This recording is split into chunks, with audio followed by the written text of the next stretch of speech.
कह रहा दो सर्कल्स हैं, इनका रेडियस 4 और 6 सेंटीमीटर का है, ये एक दूसरे को टच करेंगे इंटरनली। आपको बताना है कि जो लंबाई है वो लॉन्गेस्ट जो कॉर्ड होगी आउटर सर्कल की, जो कि टेंजेंट है इनर सर्कल पर, तो उसकी वैल्यू क्या होगी।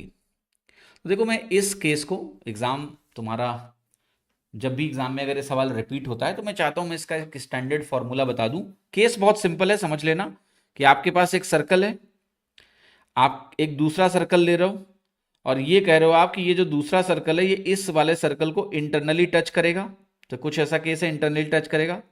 फिर आप कह रहे हो कि आप एक लाइन बनाओगे और वो लाइन क्या होगी, वो ऐसी होगी कि वो बड़े वाले सर्कल की कॉर्ड है पर वो छोटे वाले सर्कल पे क्या हो जाएगी, टेंजेंट हो जाएगी, तो कुछ ऐसा केस है। ये बिल्कुल स्टैंडर्ड केस हुआ। अब आपको क्या चाहिए, आपको चाहिए इस कॉर्ड लेंथ, ये जो कॉर्ड लेंथ है इसकी लंबाई चाहिए, लेंथ ऑफ कॉर्ड।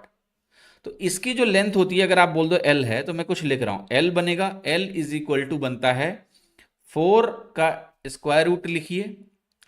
फिर मैं लिख रहा हूं, देखिए ध्यान से, मैं कुछ लिख रहा हूं कि लार्जर सर्कल का रेडियस आप ए मान लो और स्मॉलर सर्कल का रेडियस आप बी मान लो। तो इसका फॉर्मूला होता है बी इंटू ए माइनस बी। ये याद कर लो आप, जहां बी हमारा छोटे वाले सर्कल का रेडियस है और ए हमारा बड़े वाले सर्कल का रेडियस है। तो आंसर आ जाएगा यहां से 4 इंटू रूट ऑफ बी की वैल्यू आएगी 4, छोटे वाले सर्कल का रेडियस प्लस इन दोनों का अंतर, 4 दूनी 8, 4 से 2 बाहर आ जाएगा तो ये वैल्यू मिल जाएगी 8 रूट 2, 8 रूट 2 आपका आंसर हो गया बी।